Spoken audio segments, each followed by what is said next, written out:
আমি তো I am not SDM সাহেব বা বিধান করবো, আমরা তো অ্যাকচুয়ালি এটা করতে পারি না, ঠিক আছে না। এখনও আমি একটা জিনিস কিন্তু একটা ফর্মাল একটা কমপ্লেন আসলো যে পাম্পের থেকে যে ডিসপেন্সিং হইতেছে এটা অয়েল আর ওয়াটারের মিক্সিং আছে। এসডিপিও সাহেব আর এসডিএম সাহেব দুজনই আমার কাছে কমপ্লেন করছে এবং ইন্সপেকশন করতে গেছে।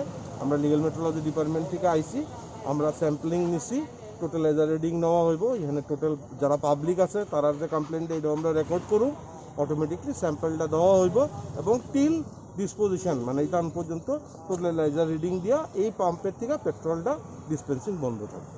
এটা কি আজকের থেকে কি এটা কি সিল করা হবে? অক্ষণই সবটাই করা হবে।